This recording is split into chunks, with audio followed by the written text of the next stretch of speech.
She accepted a simple job, taking care of a baby in a quiet mansion. But on a cold night, she opened the wrong door and found the millionaire coming out of the shower. If you enjoy love and romance stories, watch until the end, subscribe to this channel, and leave a comment telling us where you're listening from. Stay with us. Emily Wilson was born surrounded by invisible walls. Raised in a strict evangelical community in rural Virginia, she spent her life avoiding the sins of the world, suppressing desires, trained for silence and renunciation. At 23, her body carries the lightness of those who never surrendered, but her eyes hold the shadow of someone bearing questions she never dared ask aloud.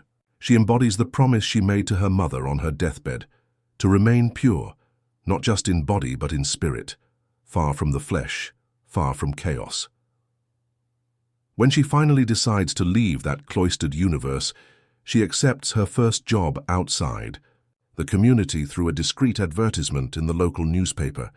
She will care for a newborn baby in a mansion in the Blue Ridge Mountains, where the cold seems to dwell in the bones of the earth and mist dances between pine trees like ghosts of untold stories.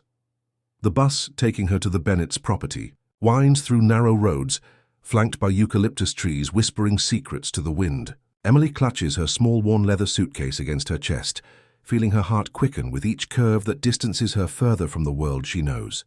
Through the foggy window, she watches coffee farms transform into abandoned mansions, until a vision appears before her that makes her catch her breath.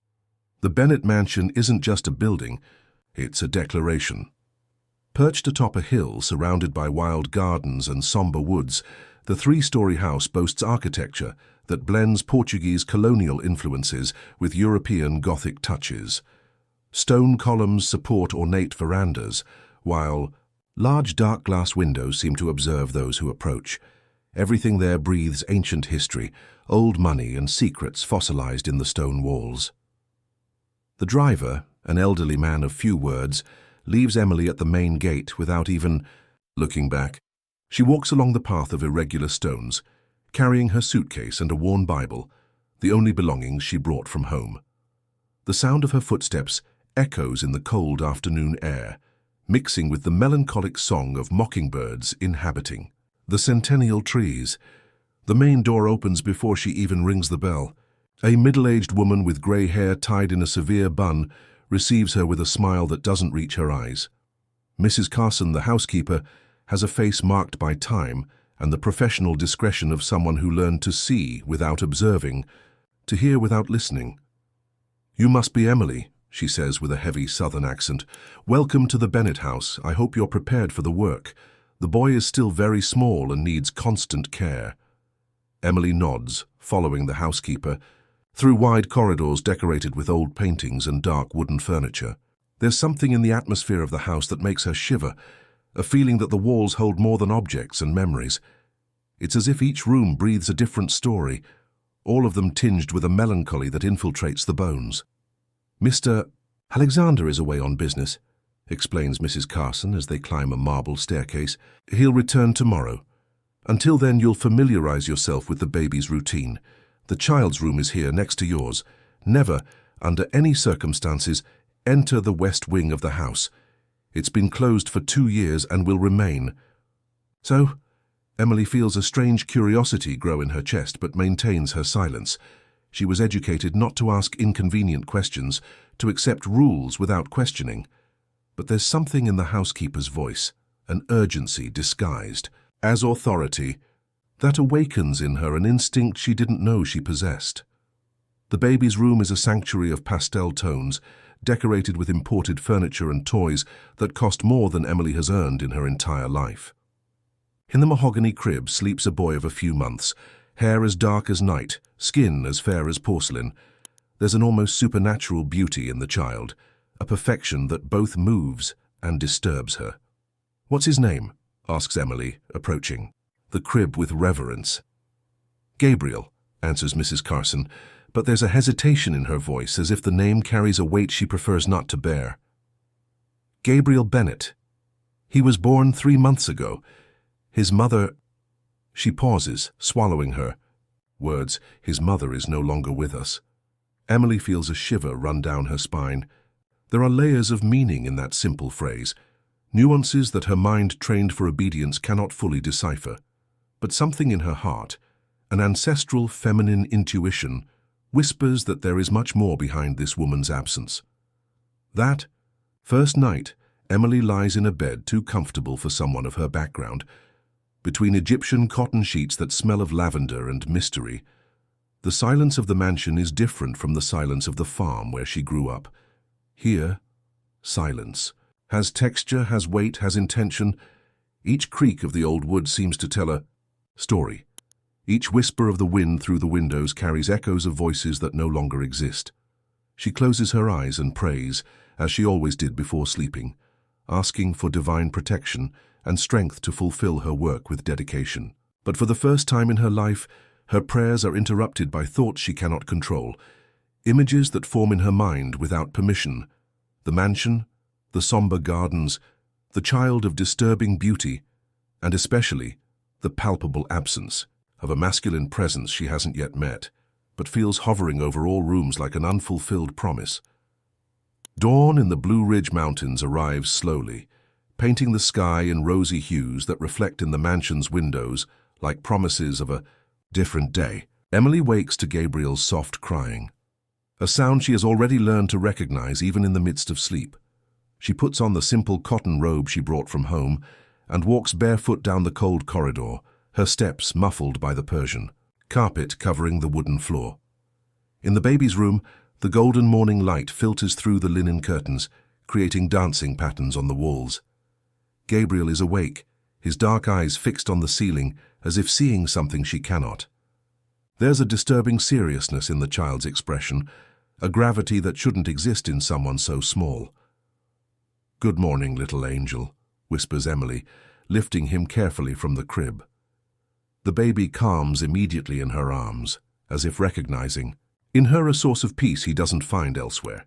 She carries him to the window, showing him the garden awakening with the sun, the wildflowers growing without order between the centennial trees. That's when she sees the man. He walks through the gardens with long, decisive steps, a solitary figure among the morning shadows. Even from a distance, Emily notices the natural elegance of his movements, the way his broad shoulders carry a posture that speaks of power and isolation. He wears a white dress shirt with rolled-up sleeves, revealing tanned, strong forearms, and dark pants that perfectly fit his athletic body. Alexander Bennett stops before a rosebed and raises his face toward the window where she stands. For an instant that seems eternal. Their eyes meet through the glass. Emily feels the air escape from her lungs as if an invisible hand were squeezing her chest.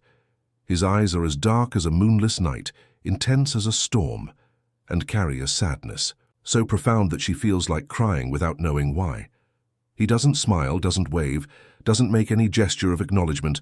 He just observes her with an intensity that makes her tremble, as if he could see through her soul and find secrets there that not even she knows.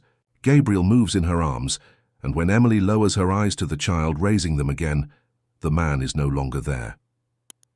Breakfast is served in the spacious kitchen, where Mrs. Carson commands a team of silent employees who work with the precision of soldiers in battle.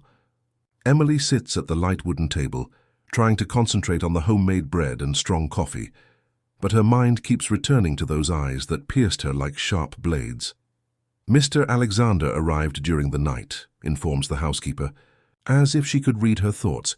"He likes to walk through the gardens at dawn. He's a man of rigid habits, disciplined. You'll meet him this afternoon when he comes to see Gabriel." Emily nods, pretending normality while inside she feels a whirlwind of emotions she cannot name. There's something in the way Mrs. Carson speaks about Alexander, a mixture of respect and caution, as if he were a force of nature that should be respected but never completely understood. The rest of the morning passes in a tranquil routine.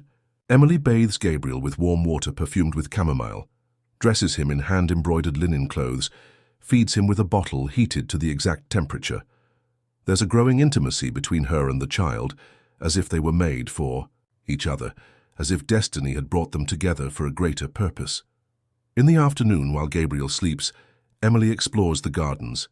She walks along stone paths between carefully planned beds, where red roses share space with white jasmine and blue hydrangeas. There's something magical about this place, a feeling that time moves differently, more slowly, more densely. It's when passing by a marble fountain, sculpted with cherubs, that she meets him again. Alexander is sitting on a stone bench, leafing through papers that seem important, his brow furrowed in concentration. He now wears a dark grey suit that enhances his tanned skin and the strong line of his jaw. There's a natural masculinity about him that makes Emily feel small and feminine in a way she has never experienced. "You must be Emily," he says, without raising his eyes from the documents, his deep, melodious voice carrying an accent that mixes Virginia with European touches. "Mrs. Carson told me about you. I hope you're adapting well to the house." "Yes, sir," she responds, hands entwined in front of her body, eyes fixed on the stone ground.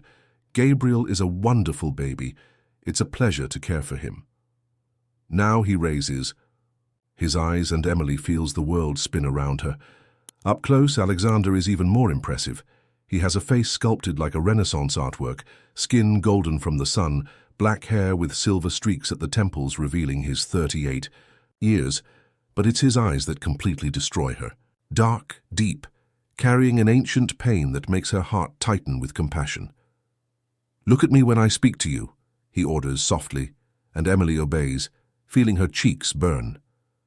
"I'm not a man who likes false modesty or unnecessary submission. I want you to feel at ease here, to treat this house as your home." There's something in the way he pronounces the words "your home" that makes something stir deep in Emily's belly, a strange and forbidden sensation that both frightens and fascinates her. She nods her head, not trusting her own voice to respond. "Gabriel." "Likes you," continues Alexander, putting the papers in a leather folder. "I can see that in the way he calms down when you're around. He doesn't do that with everyone. In fact, you're the first person since—" He pauses, a shadow passing over his face. Since he was born, who can calm him that way? Emily feels a wave of pride mixed with curiosity. There's so much not being said, so many gaps in his sentences that her mind cannot fill. Where is Gabriel's mother? Why does a man like Alexander live alone in this immense mansion? And why every time he looks at her, does she feel as if she's at the edge of a precipice, ready to jump without knowing where she'll land? "You're very young," he observes, rising from the bench with fluid movements. "How old are you?" 23, sir." "Alexander, call me Alexander." He approaches, and Emily can smell the masculine cologne emanating from him, a mixture of sandalwood and something wild that makes her head spin. "And you never left your town before coming here, did you?" "How do you know?" "It's in your eyes. There's an innocence there that you only see in someone who hasn't yet been touched by the world." He extends his hand, and for a terrible and wonderful moment Emily thinks he's going to touch her face, but he merely picks a leaf that had fallen in her hair. "Be careful not to lose that too quickly. Innocence, once lost, never returns." The weeks that follow pass like a disturbing dream from which Emily cannot awaken. The routine with Gabriel establishes itself naturally, but it's the constant presence of Alexander that transforms each day into a minefield of emotions she doesn't know how to navigate. He appears at the most unexpected moments, always with some plausible excuse, always maintaining a respectful distance, but his eyes devour her in a way that makes every fiber of her being vibrate at an unknown frequency. During breakfast, he appears in the kitchen wearing only a white t-shirt and pajama pants, hair disheveled from sleep, a masculine vulnerability that contrasts with the authority he emanates during the day. Emily tries not to look, concentrates on feeding Gabriel, but she feels the heat of his gaze on her skin like a physical caress. "Did you sleep well?" he asks, serving himself coffee in the porcelain cup that Mrs. Carson reserves exclusively for his use. His morning rough voice makes something contract in Emily's lower abdomen. "Yes, thank you," she responds, keeping her eyes fixed on the baby, who smiles at her with an angelic purity that makes her feel even more guilty about the sinful thoughts that torment her. "Gabriel seems calmer since you arrived," observes Alexander, approaching the table where she sits. "Before he cried a lot during the night, now it's rare to hear him." Emily feels his cologne approaching, a mixture of masculine soap and something indefinable that is purely him. When he leans to caress Gabriel's face, his arm lightly brushes against her shoulder, an apparently accidental touch that sets her skin on fire. Perhaps he just needed feminine care, she whispers, her voice lower than she intended.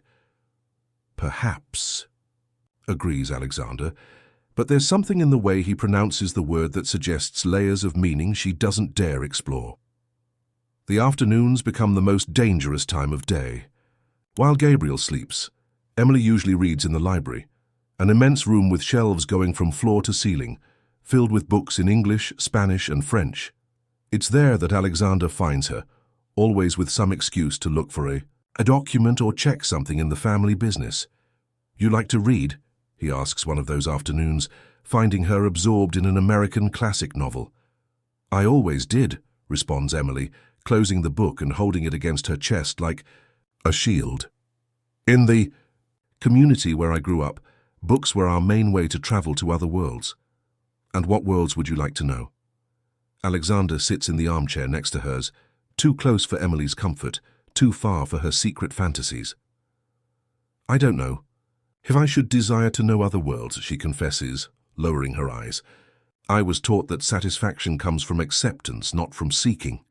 "What a waste," he murmurs, and there's a bitterness in his voice that makes her raise her eyes. "Life is to be lived, Emily, experienced, felt in all its intensity. Who taught you that you should settle for less than you deserve? My mother always said that earthly desires were traps of the devil. And what do you think about that now?" The question hangs in the air like a provocation.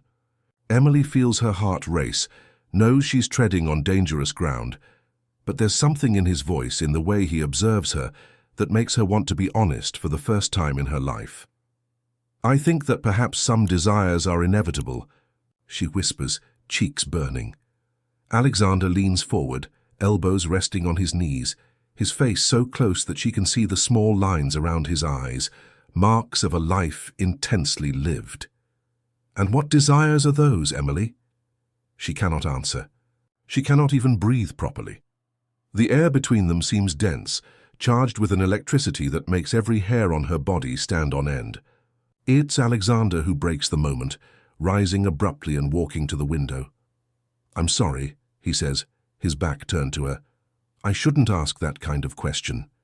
You're very young, very innocent. He runs his hand through his hair in a gesture of frustration. "Sometimes I forget that not all people carry the same weight that I carry." Emily stands too, the book falling to the floor with a dull thud. There's something in his posture, in the way his shoulders curve slightly, that awakens in her a maternal instinct that goes beyond caring for Gabriel. "What weight?" she asks softly, approaching him. "It doesn't matter," Alexander responds without turning. "These are issues that a young woman like you shouldn't worry about. I'm stronger than I look." Now he turns, and Emily sees something in his eyes that both frightens and fascinates her. There's a hunger there, a raw need that he struggles to control. "That's exactly the problem," he murmurs. "You're stronger than you look, more intelligent than you imagine, more beautiful than you're aware. And I am a man who lost the right to desire pure things a long time ago." "Why?" "Because everything I touch ends up destroyed." The confession comes out as a painful whisper, laden with guilt so deep that Emily feels like crying. Without thinking, she extends her hand and touches his arm, a simple gesture of comfort that transforms into something much more dangerous the moment their skins meet. Alexander looks at the small, pale hand on his tanned arm, and Emily sees something break inside him. When he raises his eyes to her, there is no longer the controlled man of the last few days. There is only a hungry, desperate man at the edge of the abyss. "Emily," he whispers, and her name on his lips sounds like a prayer and a blasphemy at the same time. She should step away. She knows this. She should run to her room, lock the door, pray until these sinful feelings pass. But she cannot move. She's hypnotized by his eyes, prisoner of a force she doesn't understand, but recognizes as being more powerful than her own. "Will, I shouldn't be feeling this," she whispers. the words coming out before she can control them. "And what are you feeling?" I don't know how to name it." Alexander raises his free hand, and with a delicacy that contrasts with the intensity of his gaze touches her face. His thumb caresses her cheek, and Emily closes her eyes, letting herself be carried away by the sensation of being touched by a man for the first time in her life. "This is desire, Emily," he murmurs, his voice hoarse. "It's what happens when two people recognize each other on a level that goes beyond reason." She opens her eyes, finding his a few inches away. She can feel his breath against her lips, warm and irregular. The world around disappears. There is only this moment, this unsustainable tension, this proximity that makes her forget all the teachings of a lifetime. "Alexander," she whispers, and it's both a plea and a surrender. He moves closer, and Emily knows that in seconds something irrevocable will happen. Their lips are almost touching when Gabriel's cry echoes down the corridor, breaking the spell like a bucket of cold water. Alexander steps away immediately, running his hand over his face in a gesture of frustration and relief. Emily stands, still for a moment dizzy, her lips tingling with the proximity of the kiss that almost happened. "Go take care of him," says Alexander, his voice tense. "And Emily, forget this happened. For the good of us both." After the almost kiss in the library, the atmosphere of the mansion changes as if an invisible storm had settled between its walls. Alexander disappears for 3 days, leaving before dawn without explanations, leaving only a formal note for Mrs. Carson, informing her that he would be in New York resolving urgent business. Emily tries to convince herself that she feels relieved, but the truth is that his absence creates a void she didn't know existed. During these lonely nights, while Gabriel sleeps peacefully in his crib, Emily finds herself wandering the corridors of the mansion like a restless spirit. The house seems different in Alexander's absence, emptier, more haunted by the ghosts of untold stories. It's during one of these nocturnal walks that she discovers something that will change everything. Passing through the corridor leading to the west wing, the forbidden wing, Emily notices that one of the doors is ajar. The same door that Mrs. Carson assured was locked for 2 years. A thread of golden light escapes through the crack, dancing on the wooden floor like a dangerous invitation. Emily knows she should return to her room, that she should respect the house rules. But curiosity is stronger than prudence. She gently pushes the door and finds herself facing a room that seems frozen in time. It's clearly a woman's room, decorated with fabrics in shades of pink and gold, delicate French-style furniture, and fresh flowers in crystal vases that someone still meticulously tends to. On the mahogany vanity, photographs in silver frames show a stunningly beautiful woman, hair as golden as sunbeams, eyes as blue as summer sky, a smile that mixes sweetness and mystery. Emily approaches the photographs, her heart beating strongly in her chest. The woman in the images is dazzling, but there's something in her eyes that bothers Emily, a coldness that contrasts with the perfect beauty of her face. In some photos, she stands beside Alexander, both smiling, apparently happy.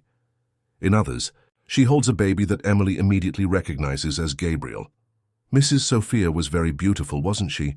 Emily turns abruptly, her heart nearly stopping in fright. Mrs. Carson stands in the doorway, her face serious but without traces of disapproval for Emily having disobeyed the rules. I'm sorry, I shouldn't be here," stammers Emily, her cheeks burning with shame. "No, you shouldn't," agrees the housekeeper, entering the room and closing the door behind her. "But since you are, perhaps it's better that you know the truth, especially if you intend to continue working in this house." Mrs. Carson approaches the vanity and picks up one of the photographs, observing it with an expression that mixes sadness and something that Emily can't identify.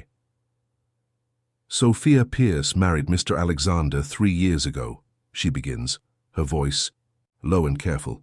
"She was the daughter of a traditional family from Charleston, raised amidst luxury and privilege, beautiful as a porcelain doll, educated in the finest European schools.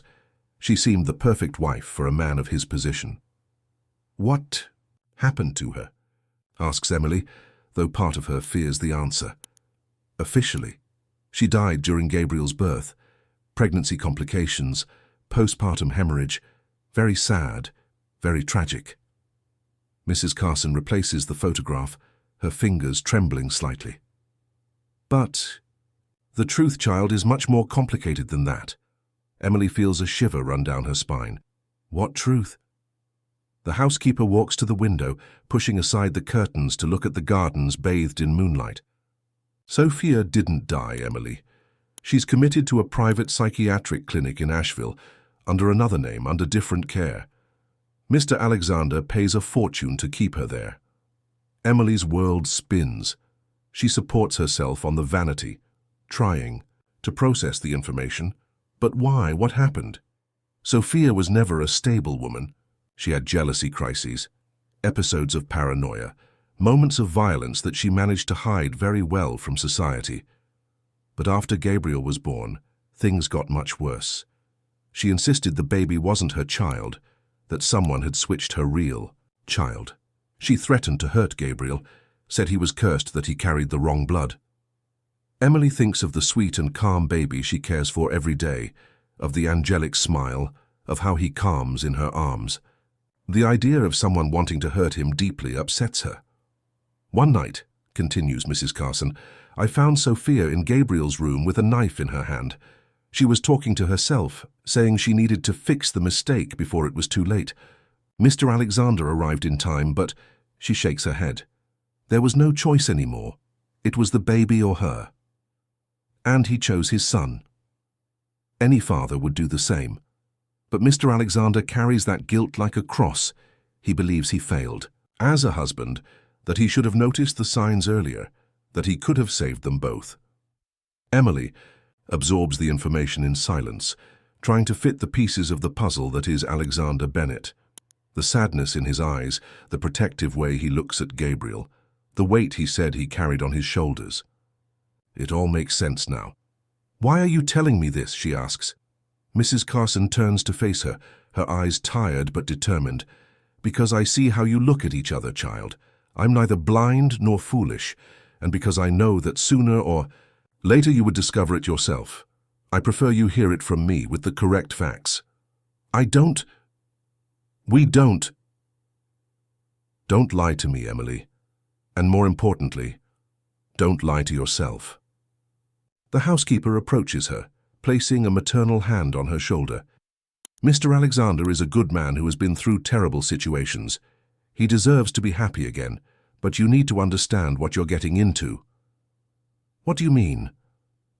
Sophia is still legally married to him, and there are more things you don't know, things about the Bennett family that go beyond this tragedy. Mr. Ethan? Ethan, Emily frowns. Who is Ethan? Mrs. Carson turns pale, as if she had said more than she intended. Alexander's brother. He disappeared a few years ago, shortly after the wedding. Many say there was a fight between them, something related to family business. Others whisper worse things. What kind of things? That Ethan was in love with Sophia since before the marriage, that he proposed to her first but was rejected in favor of the older brother, that he never accepted their union. Mrs. Carson lowers her voice almost to a whisper, and that Gabriel might not be Alexander's son. Emily feels the ground open beneath her feet. What do you mean? Sophia became pregnant shortly after a trip she made alone to Europe. Alexander was in the States taking care of business. Ethan had mysteriously disappeared a few weeks earlier.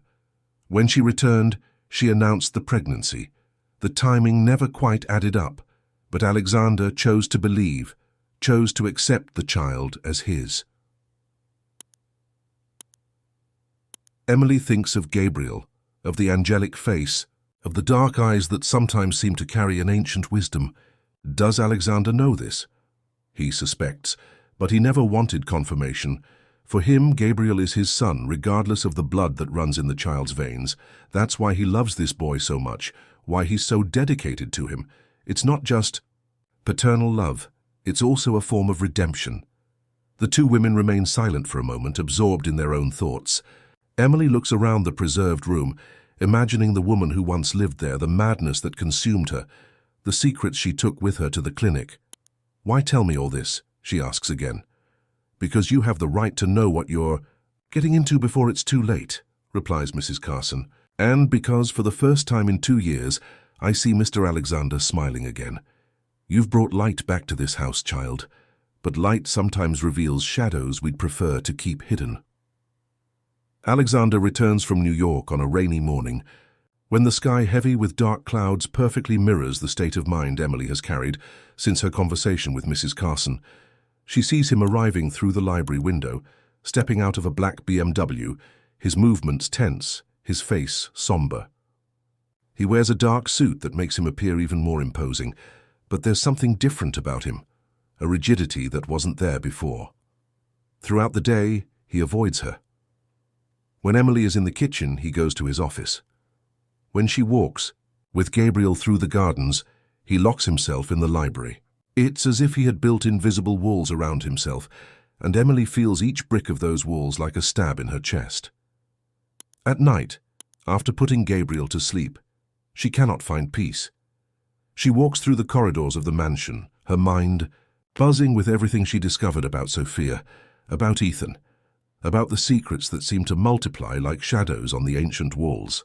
It's when passing by the library that she sees the light on through the half-open door. Alexander sits in the leather armchair, a glass of whiskey in his hand, his gaze lost in the fire crackling in the fireplace. He still wears his dress shirt, but the tie has been abandoned. The first buttons are open, revealing a piece of his tanned chest. There's a vulnerability about him that she's never seen before, a fragility that contrasts with the strength he's always shown. "May I come in?" she asks softly. He raises his eyes, and Emily sees in them a mixture of desire and despair that makes her tremble. For a moment, she thinks he's going to send her away, that he'll keep the walls up, but then he vaguely gestures toward the armchair next to his. "Can't sleep either?" he asks, his voice hoarse from alcohol and tiredness. "No," admits Emily, sitting on the edge of the armchair, hands entwined in her lap. "I've been thinking about many things. Dangerous things." "Maybe." Alexander takes a sip of whiskey, his eyes fixed on the fire. "You know about Sophia." It's not a question, but a statement. Emily feels her heart race, but doesn't deny it. "Mrs. Carson told me.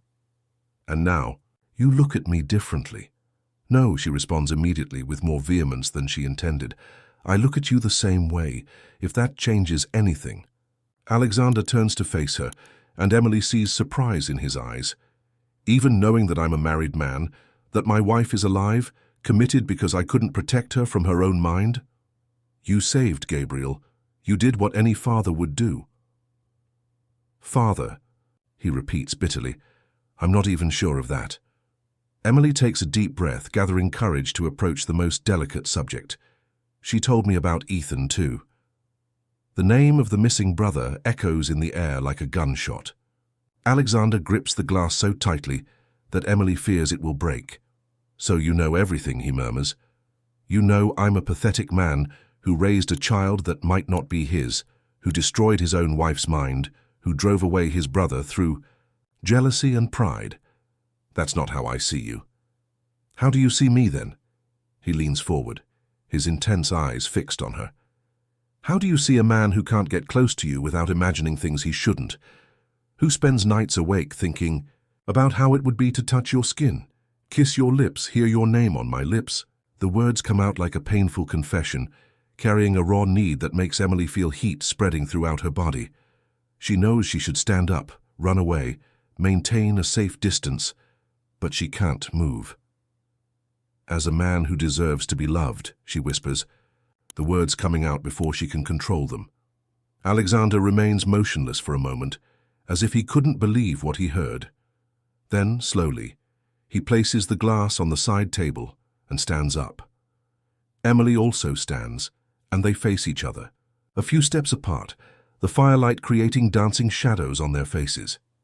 "Emily," he says, his voice so low it's almost a whisper, "you don't know what you're saying." "Yes, I do," she takes a step closer. "I know that I feel things for you that I've never felt for anyone. I know that when you're not here, the house is empty, and I'm empty too. I know that all the teachings of my life say this is wrong, but my heart says it's the only right thing I've ever felt. I'm married, Emily, married to a woman who could return at any moment, married to ghosts that haunt me every night. I don't have the right to drag you into this darkness. What if I want to be dragged? The question hangs in the air between them, laden with meanings that both understand perfectly. Alexander closes his eyes, as if wrestling with himself, as if weighing a decision that could change everything. If I touch you now, he murmurs, I won't be able to stop. Then don't stop. It's all he needs to hear. In 2 quick steps, he's before her, his large hands enveloping her face, his thumbs caressing her cheeks with a delicacy that contrasts with the intensity of his gaze. Are you sure? He asks, giving her one last chance to back away. In response, Emily rises on her tiptoes and touches her lips to his. The kiss is gentle at first, hesitant as if both were testing unknown waters. But then something breaks between them. All the accumulated tension of the previous weeks explodes in an urgent and primitive need. Alexander deepens the kiss, and Emily feels the world disappear around her. There exists only the sensation of his lips against hers, the taste of whiskey and desire, the heat that spreads throughout her body like liquid fire. When they finally separate, both are breathless. Alexander rests his forehead against hers, his eyes closed, his breathing irregular. God forgive me, he whispers, but I love you, Emily. I love you in a way that frightens me, that consumes me, that makes me forget everything that should matter to me. I love you too, she confesses, the words coming naturally as if she always knew this moment would come. I love you and I love Gabriel. I love this house. I love the life we've built together in the last few weeks. It won't be easy, he warns, his hand still on her face. There are obstacles you can't even imagine. Sophia, Ethan, society, my own family, everyone will oppose this. I don't care. You will when things get difficult, when the scandals start, when the gossip spreads, when you discover secrets about me that will make you question if you really know me. Emily places her hands over his, intertwining their fingers. Then tell me everything now. All the secrets, all the truths you think will push me away. Let me decide if I want to stay or leave. Alexander observes her for a long moment, as if looking for signs of doubt or fear. When he finds none, he sighs deeply. All right, he says, but not here and not tonight. Tomorrow I'll tell you everything. About Ethan, about Sophia, about things that happened long before you were born, about what really happened in Europe, about why my brother disappeared, about why Gabriel might be the key to secrets our family has kept for generations. Do you promise? I promise. He kisses her forehead softly. But tonight, let me just love you. Let me have this moment of peace before the storm arrives. Emily nods, instinctively knowing that this might be the last night of tranquility they'll have for a long time. She nestles in his arms, listening to the sound of his breathing, smelling his skin, memorizing every detail of this perfect and impossible moment. Outside, the rain continues to fall, but inside the library, warmed by the fire and by the love they finally confessed, Emily and Alexander find a temporary refuge against all the storms that are to come. Dawn arrives with unfulfilled promises. Emily awakens in Alexander's arms in the library, covered by the wool jacket he brought during the night, the fireplace now just sleeping embers. They didn't make love, only held each other all night, exchanging gentle caresses and kisses that tasted of eternity and farewell. There's an intimacy in these simple gestures that Emily never imagined possible, a connection that goes beyond the physical and touches something deep in her soul. Alexander is awake, watching her with an expression mixing tenderness and melancholy. Good morning, my love, he whispers, and the words sound natural as if they had always belonged to each other. Good morning, she responds, nestling closer against his chest. It wasn't a dream. No, he confirms, kissing the top of her head, but perhaps it would be better if it had been. Emily moves slightly away to face him. Are you still sure you want to tell me everything? I have no choice. After last night, after confessing that I love you, you deserve to know who you're getting involved with. Alexander stands, extending his hand to help her. Let's go to my office. There are documents, photographs, things I need to show you so you can fully understand. Alexander's office is a masculine sanctuary of dark wood and leather, walls covered by shelves filled with law and business books. Behind the imposing desk, large windows offer a view of the gardens where morning awakens. Lazily, Alexander walks to a safe embedded in the wall, typing a combination that Emily accidentally memorizes. Gabriel's birth date. "My family came from Spain in the late 19th century," he begins, removing a worn leather folder from the safe. "My great-grandfather, Alejandro Bennett, originally Alejandro Benitez, was a businessman who made his fortune exploiting gold mines in Virginia. But there was something more, something I only discovered when my father died and I inherited all the family documents." He opens the folder on the desk, revealing photographs yellowed by time, old certificates, letters in Spanish and English.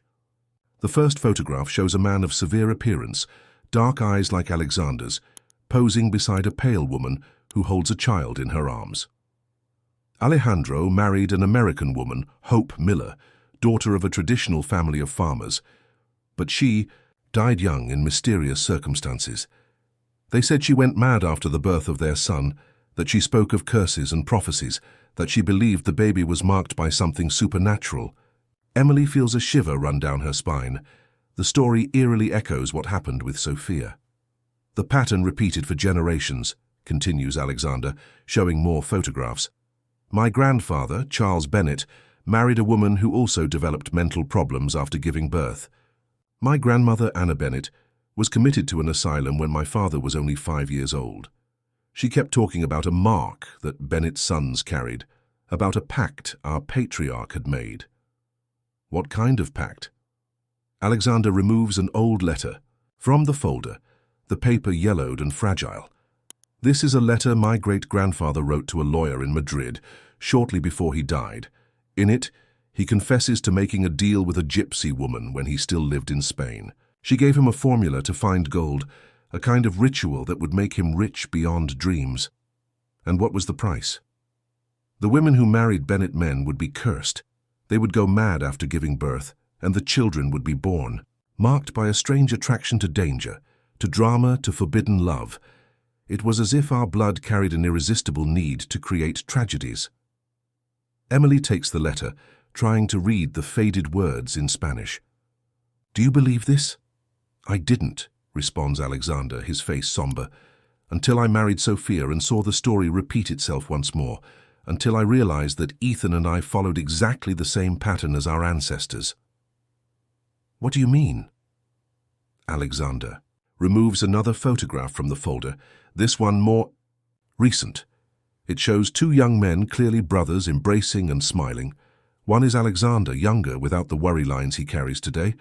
The other is Ethan, slightly shorter, but with the same intensity in his gaze, the same magnetic masculinity. Ethan was always the rebel of the family. 2 years younger, more adventurous, more impulsive. When we were young, we competed in everything, business, sports, conquests. But there was never malice between us until...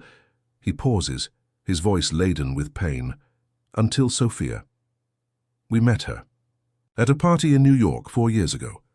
She was engaged to a businessman from Boston, but the moment I saw her, I knew I would marry her. Ethan felt the same thing. For the first time in our lives, we were interested in the same woman. Emily feels a pang of jealousy, hearing Alexander talk about Sophia this way, but forces herself to continue listening. Sophia chose me, the older brother, the main heir to the business. Ethan pretended to accept, but I knew he was suffering. A few months after our wedding, he announced he was traveling to Europe, said he needed time to find himself. And that's when Sophia got pregnant. She became pregnant during a trip she made to France, supposedly to visit a cousin. I was in the States. Ethan was... Well, nobody knew exactly where Ethan was. When she returned, 2 months later, she announced the pregnancy. Alexander removes a sealed envelope from the folder, his fingers trembling slightly. I found this among Sophia's papers after she was committed. I never had the courage to open it. Emily looks at the envelope, seeing the name Ethan written in delicate feminine handwriting. It's a letter to your brother, apparently. And there's more. He removes a small object wrapped in fabric. When he opens it, it reveals a DNA test, still sealed. I found this too. She had ordered it but never got around to doing it. Silence settles in the office as Emily absorbs the information. Gabriel might be Ethan's son, not Alexander's. The child she loves, whom she cares for every day, might be the fruit of a betrayal that destroyed a family. "Why didn't you do the test?" she asks softly. "Because it doesn't matter." Alexander's answer is firm, decisive. "Gabriel is my son in every way that matters. I raised him, cared for him since the first day, love him as if he were my blood. The biological truth wouldn't change that." But Ethan completely disappeared after a letter I received from him 3 months before Gabriel was born. In it, he confessed to being in love with Sophia, said he had made a terrible mistake, that he needed to disappear to avoid completely destroying our family. It was the last time I heard from him. Emily picks up the still-sealed letter addressed to Ethan, turning it between her fingers. "May I?" Alexander hesitates, then nods. "If we're going to be together, you need to know everything." Carefully, Emily opens the envelope and removes 2 sheets of paper covered with Sophia's handwriting. As she reads, her face grows pale. "My dearest Ethan," she reads aloud, "I know I left without explanations, but there were things I needed to discover alone. The child I carry is yours, I have no doubt. Our night in Paris was a mistake that transformed into the only right thing in my life. Alexander must never know. He loves you too much to forgive, and I couldn't bear to see you destroy each other because of me." Emily stops reading, raising her eyes to Alexander. He is pale, his hands clenched into fists on the desk. "Continue," he orders, his voice tense. "But there's something else you need to know. I discovered things about the Bennett family, about the curse that haunts the women who marry you. It's not superstition, Ethan. It's real, and it's happening to me too. I feel my mind breaking into pieces. I feel an anger growing inside me that I can't control. I'm afraid of what I might do when the child is born." Emily swallows hard before continuing with the final excerpt. "If something happens to me, if I can't resist the madness that consumes the women of this family, promise you'll take care of our son. Promise you won't let Alexander discover the truth in a way that destroys him. And promise that, if I completely lose my reason, you'll find a way to free me from suffering. With all my love and all my despair, Sophia." The silence that follows is deafening. Alexander is motionless, his face a mask of pain and understanding.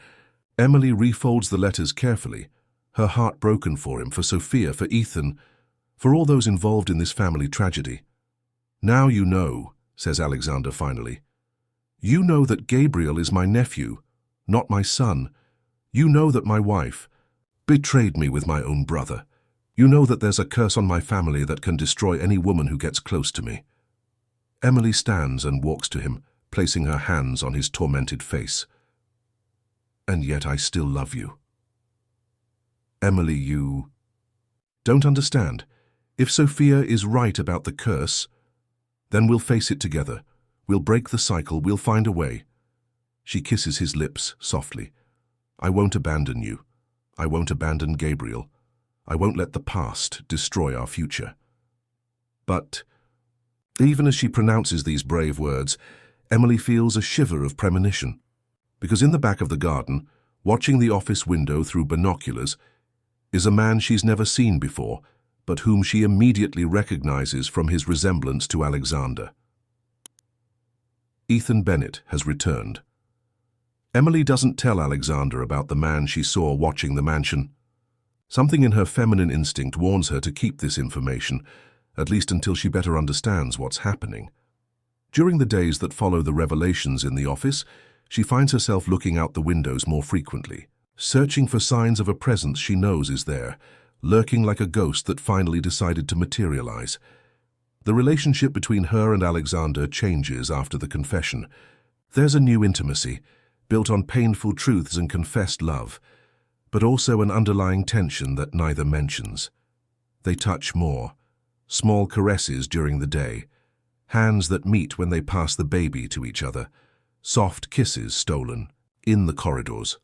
but there's also an urgency in their gestures, as if both knew that something is about to change. Gabriel seems to feel the change in the air. The baby, normally calm and smiling, becomes irritable, cries without apparent reason, only calms completely when in Emily's arms. It's on one of those afternoons, while she walks with the child through the gardens trying to calm him, that Ethan finally reveals himself. He was always sensitive to changes in the environment. The masculine voice emerges from the shadows of a centennial tree, making Emily turn abruptly. The man who emerges from the darkness is disturbingly similar to Alexander, but there are subtle differences that make him unique. Ethan is slightly shorter, his hair a bit longer, his well-trimmed beard framing a face that carries the same intensity as his brother's, but with a touch of danger that Alexander doesn't possess. "You must be Emily," he says, approaching with slow, calculated steps. He wears expensive but discreet clothes, dark jeans and a white linen shirt, but there's something in his posture that screams wealth and power. "The woman who conquered my brother." Emily instinctively presses Gabriel against her chest, her heart racing. "You're Ethan." Impressive. Did Alexander talk about me? There's a bitterness in his voice that makes Emily shiver. "He said you had disappeared." Disappeared is a gentle way of saying exiled. Ethan stops a few meters away, his eyes fixed on Gabriel. "May I see him? He's my son, after all." The direct statement makes Emily step back. Alexander is Gabriel's father in every way that matters. "Ah, so he told you about Sophia's letters." Ethan smiles, but there's no joy in the expression. "My brother was always too noble for his own good, assuming paternity of a child that isn't his, caring for a mad wife, carrying guilt that isn't his. It's almost heroic if it weren't so pathetic. Don't speak of him like that. Defending him already? How touching." Ethan comes closer, and Emily can see that his eyes have the same color as Alexander's, but carry a coldness that frightens. But tell me something, dear Emily. Did he tell you about the curse too, about what happens to women who get involved with Bennett men?" "He did. And yet you decided to stay? How brave, or how foolish." Ethan extends his hand toward Gabriel. "May I hold him? Just for a moment." Emily hesitates. All the maternal instincts she developed toward the baby scream for her to step away. But there's something hypnotic in Ethan's gaze, a force of will that is difficult to resist. Reluctantly, she allows him to take Gabriel. The moment Ethan touches his son is electric. Gabriel, who was agitated seconds before, immediately calms, his dark eyes fixed on his biological father's face. There's a recognition there, a connection, that transcends logic. "He has my eyes," murmurs Ethan, his voice suddenly soft. "And Sophia's nose. My God, he's perfect." "Ethan." Emily hears Alexander's voice behind her, as tense as a rope about to break. She turns and sees him walking quickly toward them, his face a mask of shock and contained anger. "Brother," responds Ethan without raising his eyes from Gabriel. "You look well. Older, more tired, but well. What are you doing here?" "I came to see my son." The response is simple, direct, a bomb thrown into the midst of the already palpable tension. Alexander stops beside Emily, his hand automatically finding her back in a protective gesture. "Gabriel is my son." "Biologically, no." Ethan finally raises his eyes, meeting his brother's. "But I admire your paternal dedication. You were always nobler than me. Give him back to Emily." In a moment, Ethan gently rocks Gabriel, and the baby remains calm, almost smiling. "He's beautiful, isn't he? He's lucky to have been raised by you, Alexander. I would never have been a good father." "Then why? Did you come back?" Ethan finally hands Gabriel back to Emily, but his fingers linger in leaving the child. "I came back because I received interesting news. I heard you fell in love again. I heard you hired a young and beautiful nanny to care for my son. I was curious." "He's not your son," repeats Alexander, his voice low and dangerous. "Oh, but he is, and she knows it." Ethan looks at Emily with an intensity that makes her blush. don't you, dear? He may have been raised by Alexander, but the blood that runs in Gabriel's veins is mine. And blood is stronger than upbringing. What do you want, Ethan? I want to get to know my son. I want to have the chance to be part of his life, and... He looks at Emily again, his eyes traveling over her body in a way that makes her feel naked. I want to get to know better the woman who won my brother's heart. Emily feels Alexander tense beside her. Emily is none of your business. No? But she's so interesting. Ethan smiles, and there's something predatory in the expression. Young, innocent, raised in a religious community. Exactly the type of woman our family tends to consume. Enough. Alexander steps forward, placing himself between Ethan and Emily. Say what you came to say and leave. That's not how it works, brother. Not this time. Ethan backs away slightly, but doesn't lose his confident posture. I spent 2 years in Europe thinking, planning. 2 years ruminating on the guilt for having betrayed you with Sophia, for having fled like a coward when she got pregnant. But you know what? I'm tired of feeling guilty. What does that mean? It means I've come back to claim what's mine. My son, my share of the family inheritance, my place in this house. Ethan pauses, his eyes fixed on Emily, and perhaps some things that aren't mine yet, but could become so. The implicit threat hangs in the air like toxic smoke. Emily feels a chill run down her spine, hugging Gabriel tighter against her chest. Emily is not in play, says Alexander, his voice icy. Everything is in play, brother. It always has been. Ethan begins to move away, walking backward to keep his eyes fixed on them. I'll be staying at the inn in town for a few days. I need to reacclimate to the States, see old acquaintances, perhaps visit Sophia. The mention of Alexander's wife makes Emily shudder. You can't... Yes, I can, dear. I'm her brother-in-law after all, and father of the child she carried. Ethan stops at the edge of the garden, his silhouette outlined against the darkening sky. Oh, and Alexander, I have information about the family curse. I discovered things in Europe that you would like to know, things that could help Emily avoid the fate of our other women. What information? That's a conversation for another time when we're more civilized. Ethan smiles once more, an expression that promises trouble. It was a pleasure meeting you, Emily. I'm sure we'll see each other soon. And then he disappears among the trees, leaving behind only the echo of his words and a sense of imminent danger that makes Emily tremble in Alexander's arms. He's back, she whispers, her voice laden with fear and premonition. Yes, responds Alexander, looking in the direction where his brother disappeared.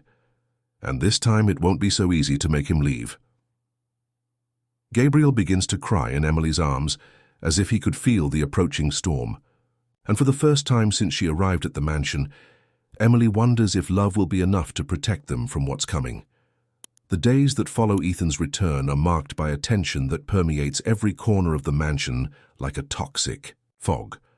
Alexander hires discreet security, men who position themselves strategically throughout the gardens without interfering with the house routine. But Emily knows they're there to protect her and Gabriel from a threat that bears the face of Alexander's own blood. Ethan doesn't return to the property, but his presence makes itself felt in other ways. Flowers arrive for Emily every day. Exotic bouquets with cards signed only with E, accompanied by messages that walk the fine line between romance and intimidation. To the most beautiful woman in the Blue Ridge Mountains, says one. I hope you appreciate red roses as much as I appreciate your company, says another. He's testing the limits, explains Alexander one morning, crumpling the most recent card between his fingers. Ethan has always been like this since childhood.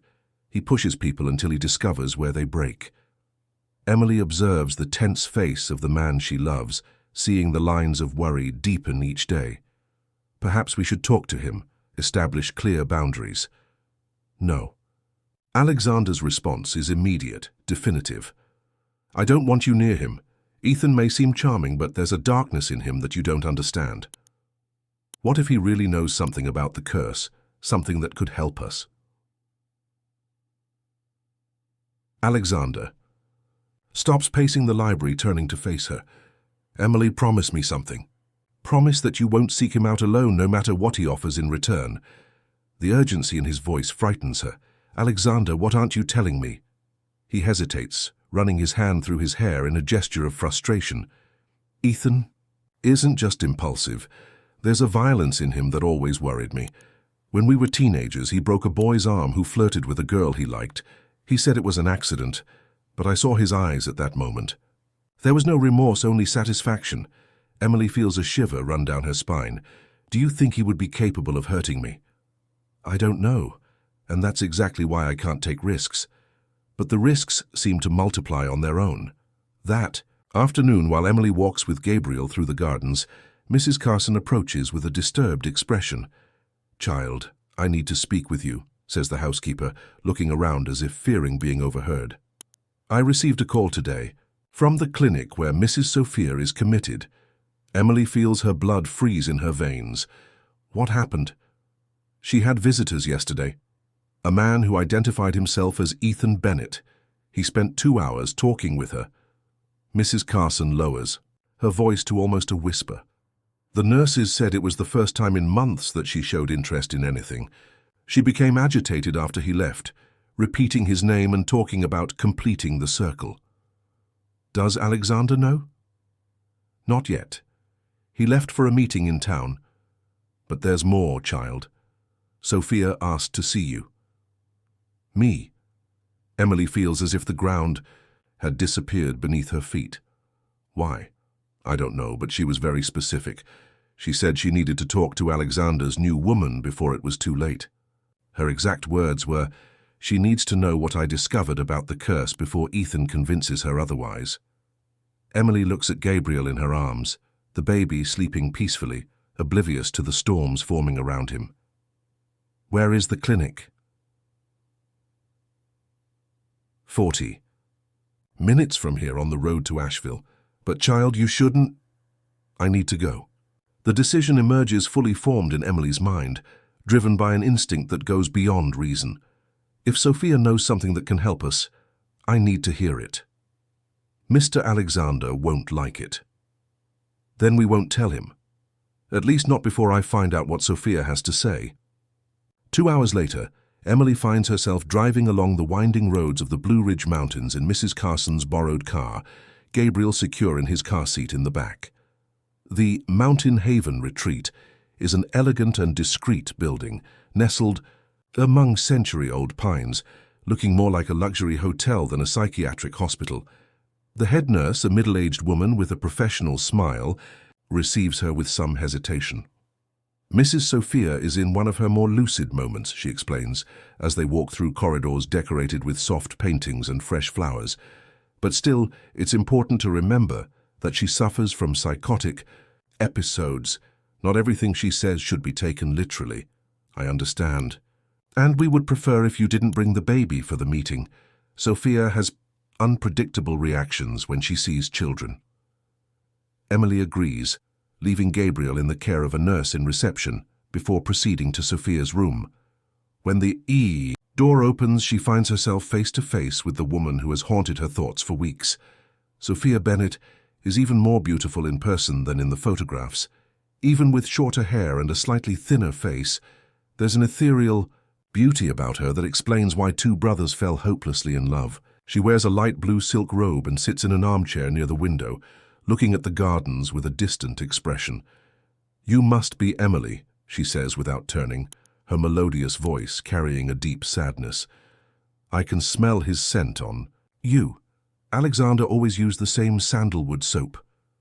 Emily approaches cautiously. "Sophia, you don't need to explain." Now Sophia turns, and Emily sees that her blue eyes maintain their beauty, but carry a disturbing intensity. "I know why you're here. Ethan said you would come. He said I'm the only one who can save you from the fate of Bennett women. You spoke with Ethan." "My dear Ethan," a sad smile curves Sophia's lips. "He came to tell me that he's finally going to recover what is his. The son, the inheritance, the brother's woman. It's a pattern that repeats itself for generations in the family." Emily feels a knot form in her stomach. "What do you mean?" "Sit down, dear. What I have to tell you will take time, and you need to understand completely." Sophia gestures to a nearby chair. First, you need to know that the curse is real, not in the supernatural sense that the Bennett men believe, but real nonetheless. What do you mean? The madness that afflicts the women of the family doesn't come from spells or pacts with gypsies. It comes from something much more earthly and much more sinister. Sophia leans forward, her voice dropping to almost a whisper. It comes from the fact that Bennett men are systematically poisoned since childhood with a substance that alters their personality, makes them more aggressive, more possessive, more capable of emotional violence. Emily feels the world spin around her. Poisoned by whom? By the family itself. It's a tradition passed from generation to generation, a way to ensure that Bennett men have the strong personality necessary to maintain the family empire.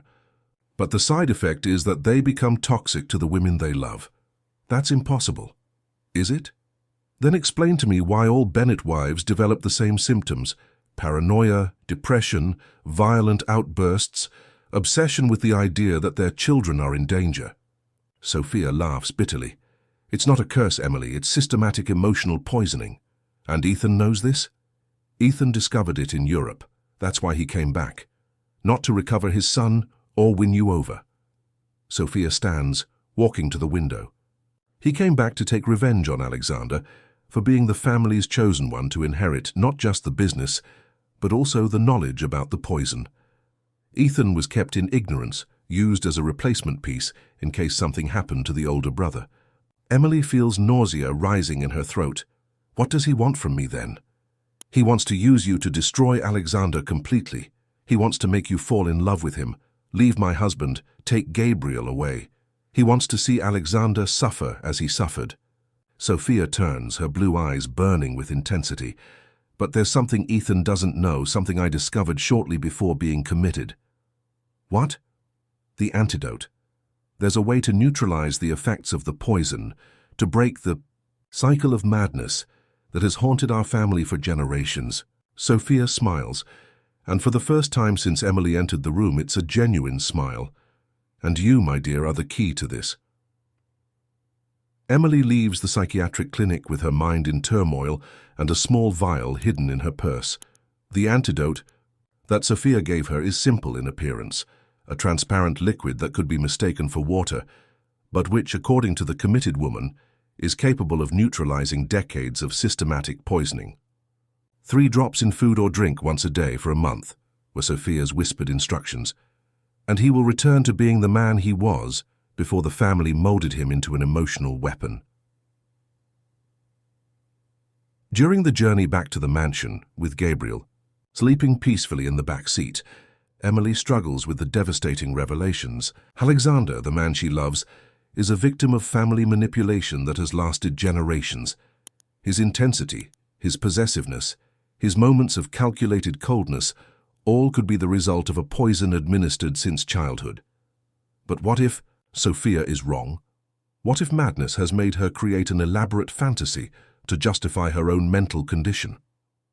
Upon arriving at the mansion, Emily finds Alexander nervously pacing by the main entrance, his face a mask of worry and anger. "Where were you?" he asks the moment she steps out of the car. "Mrs. Carson said you left with Gabriel without explanation. I was out of my mind with worry." "I needed to take care of some things in town," lies Emily, avoiding his gaze while removing Gabriel from the car seat. The lie burns on her tongue, but she's not yet ready to share what she discovered. "What things?" Alexander's voice carries an edge of distrust she's never heard before. "Emily, you've been acting strangely since Ethan returned.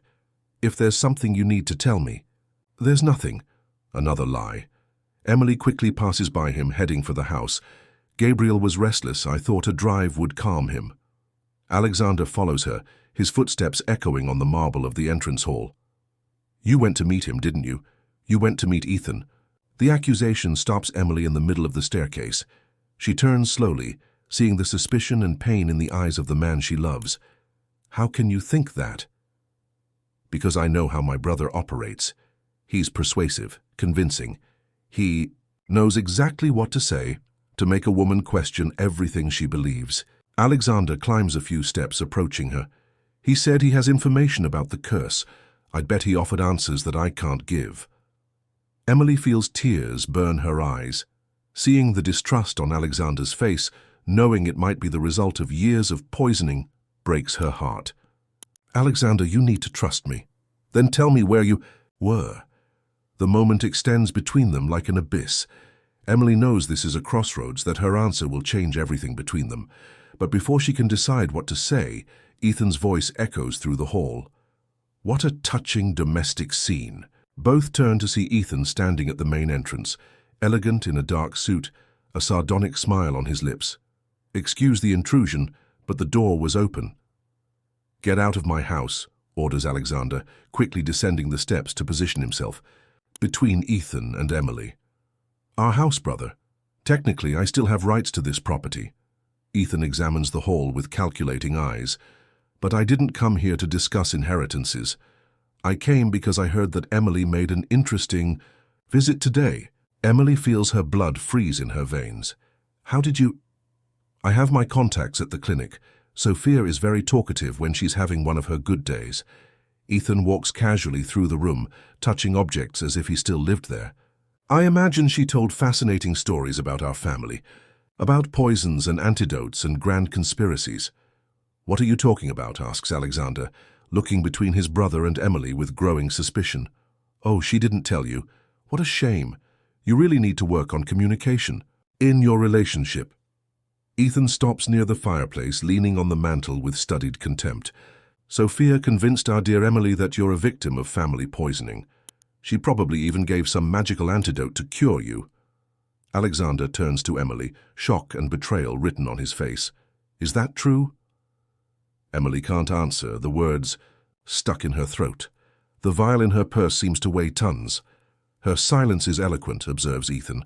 But here's what Sophia didn't tell you, dear Emily. There is no poison. There is no antidote. There's just a crazy woman trying to make sense of her own insanity by creating elaborate conspiracy theories. You're lying, whispers Emily. Am I?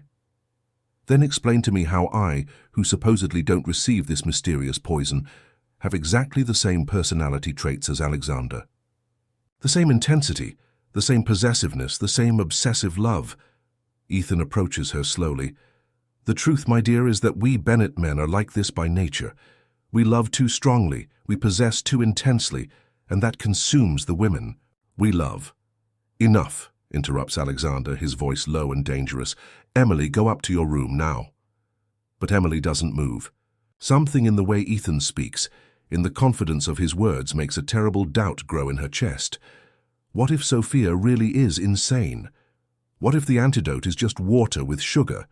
What if she just risked everything based on the word of a mentally unstable woman? Actually, continues Ethan, I came here to make a proposal, an agreement that would benefit all of us. I'm not interested in your agreements. You should be, especially considering that I have information that could destroy your reputation, your business, your entire life. Ethan removes an envelope from his suit jacket. Documents that prove irregularities in the family business. Bribes, tax evasion, questionable labor practices, things our father did and that you inherited along with the companies. Alexander turns pale. What do you want? Official recognition as Gabriel's father. Equal division of the family inheritance. And Ethan looks at Emily with an intensity that makes her tremble. One night with the woman who captured both of us. The silence that follows is deafening. Emily feels as if the world has stopped spinning, as if the air has become too dense to breathe. Never, says Alexander, his voice icy. No, Ethan smiles. Not even to save Gabriel from a scandal that would mark him forever? Not even to protect Emily from the truth about what you really are? What truth? The truth that you killed our first nanny when Gabriel was a month old. The accusation explodes in the air like a bomb. Emily feels her legs weaken, supporting herself on the stair railing. That's a lie, whispers Alexander. Is it? Then explain why Marie Johnson, the nanny who cared for Gabriel before Emily, was found dead in the lake near the property. Explain why you were alone with her the night she disappeared. Explain why you paid a fortune for the case to be archived, without proper investigation. Emily looks at Alexander, searching for denial in his eyes, searching for any sign that Ethan is lying. But what she sees is guilt, a crushing weight that he carries on his shoulders. "Alexander," she whispers, "tell me it's not true." He looks at her for a long moment, and when he speaks, his voice is broken. "She was trying to drown Gabriel in the lake. She said he was cursed, that she needed to save him from the family curse. I tried to stop her. There was a struggle." "And you killed her," completes Ethan, venomous satisfaction in his voice. "It was an accident. She slipped, hit her head on the rocks. I tried to save her, but—" Alexander closes his eyes. "When I realized she was dead, I panicked. I knew no one would believe me, that they would think I had killed her to silence her." Emily feels the world crumble around her. The man she loves, the man she trusts with Gabriel's life, killed the child's previous nanny. It might have been an accident, it might have been self-defense, but he lied to her. He hid something so important, so devastating. "Now you see," says Ethan softly, approaching her. "You see the kind of man my brother is. You see why you need someone who will be honest with you." Alexander takes a step toward Emily, extending his hand. "Emily, please, let me explain." But she backs away, climbing a few steps of the staircase, Gabriel still in her arms. "No, I can't. I need to think."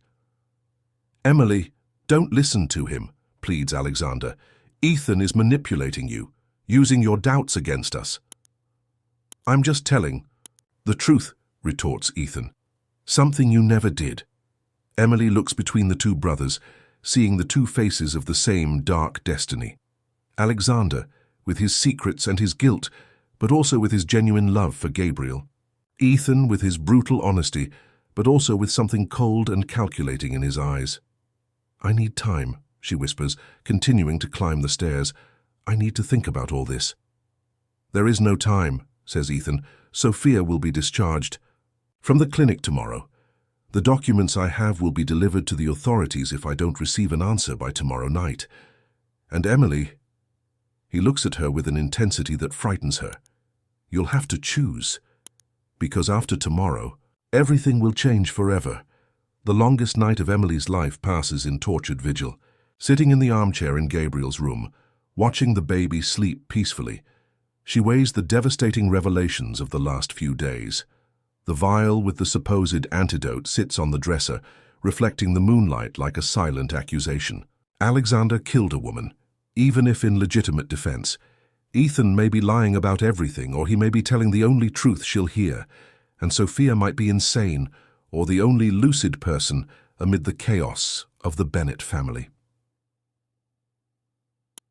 At dawn, when the first rays of sunlight paint the room golden, Emily makes her decision. But it won't be a choice between the two brothers. It will be a choice for herself and for Gabriel. She finds Alexander in the library, where he spent the night drinking and ruminating on old guilt. He raises his eyes when she enters, and Emily sees in them a mixture of hope and despair that breaks her heart. "Emily," he whispers, standing unsteadily, "I thought you would leave during the night." "I considered it," she admits, approaching slowly, "but there are things I need to know before making any decision." "Ask anything. There are no more secrets between us." Emily removes the vial from her purse, placing it on the table between them. "Sophia said this is an antidote to the poison that your family supposedly administers to Bennett men for generations. Ethan said it's the fantasy of a sick mind. I want you to tell me the truth." Alexander looks at the vial, furrowing his brow. "Emily, I've never heard of any poison. If my father or grandfather did something like this, it was kept in absolute secrecy.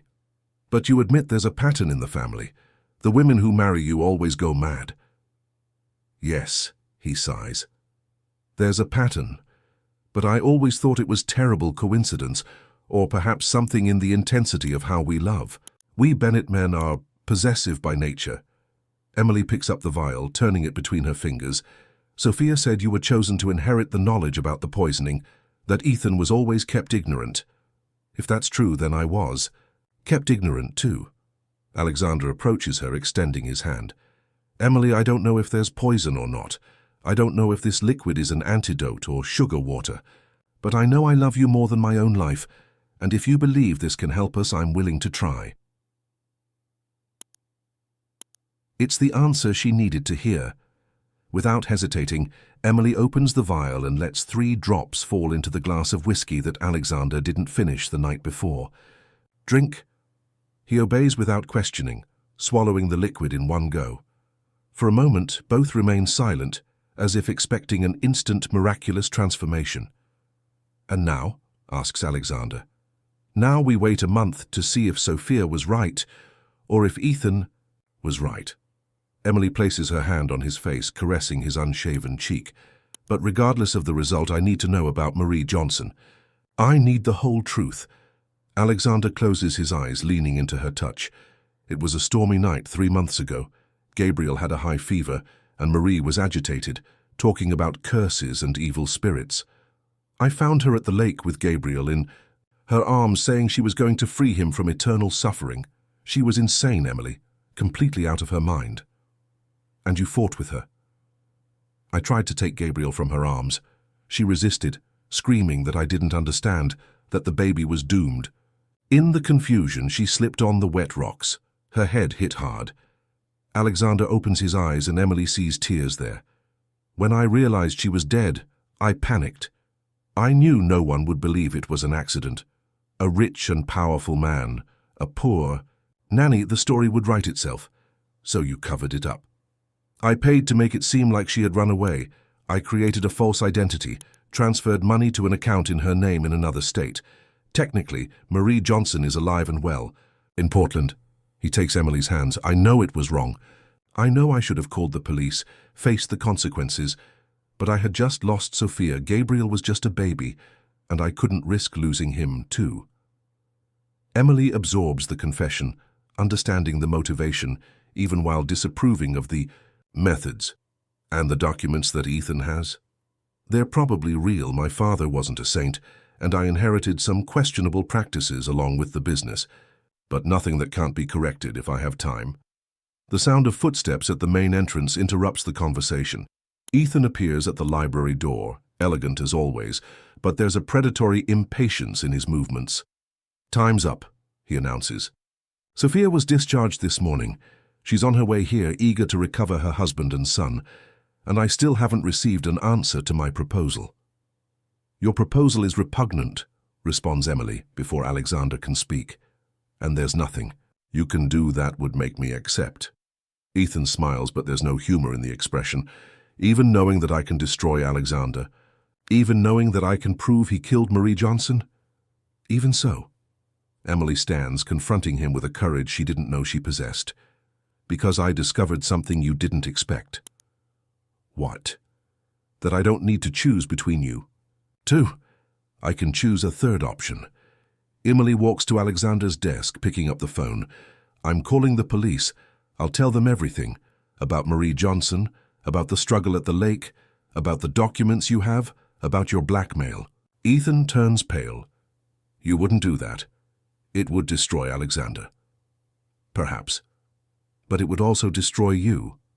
And at least this way, the truth would come out." Emily dials the first numbers. "Alexander can face the consequences of his actions. I like a man. You can face yours like the coward you are." "Emily, no," interrupts Alexander. "You don't need to sacrifice yourself for me. It's not sacrifice. It's the right thing to do." She pauses in dialing, looking at Ethan. "Unless you have a counter-proposal." Ethan remains silent for a long moment, processing the complete reversal of the situation. Finally, he laughs, a bitter laugh. "You're impressive, Emily. Truly impressive." He approaches the table, removing the documents from his jacket. "Very well. Here's my counter-proposal. I destroy these papers, disappear again, renounce any right to Gabriel or the family inheritance." "In exchange for what?" "In exchange for an honest conversation with my brother, 5 minutes alone with Alexander to say things that need to be said after years." Ethan looks at Alexander. "After that, I'll vanish from your lives forever." Emily looks between the two brothers, feeling there are layers to this story that she still doesn't completely understand. "The 5 minutes, I'll stay here, but I won't interfere." "Agreed." Ethan turns to Alexander. And for the first time since he returned, Emily sees real vulnerability in his eyes. "I didn't come here to destroy you, brother. I came because I'm dying." The revelation hits Alexander like a punch to the stomach. What? Pancreatic cancer. Terminal stage. The doctors in Barcelona gave me 6 months. Ethan sits heavily in an armchair. "I spent the last 2 years trying to understand why our family is cursed, why we hurt those we love. I wanted to find an answer, a purpose, a redemption before I died." "Ethan, don't say anything yet. Let me finish." Ethan takes a deep breath. "I discovered there's no poison, no supernatural curse.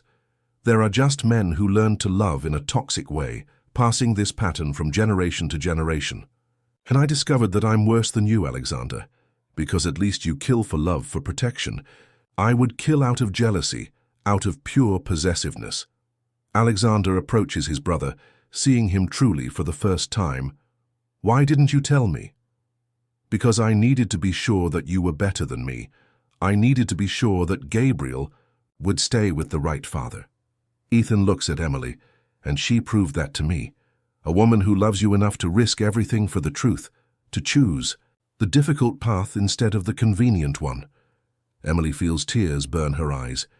"Ethan, take care of each other. Break the cycle. Raise Gabriel away from the ghosts of this family." Ethan stands, walking to the fireplace where he burns the documents one by one.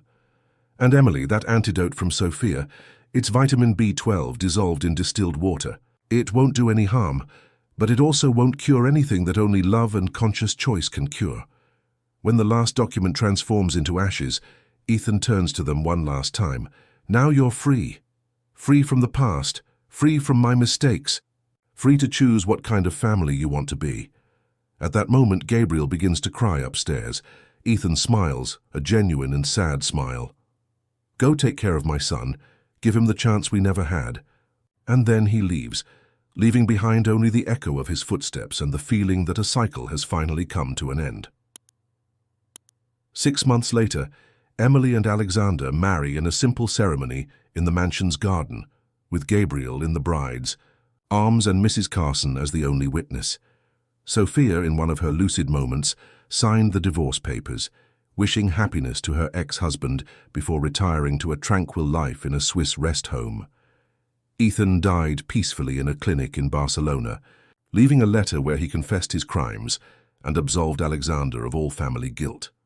But for Emily, he left something more valuable: the certainty that true love always finds a way, even through the deepest darkness. And as Gabriel grows strong and healthy, free from the shadows that haunted generations of Bennets, Emily and Alexander build together something their families never had: a love based on truth, on the conscious choice to be better than their ancestors, and on the courage to break chains that seemed indestructible.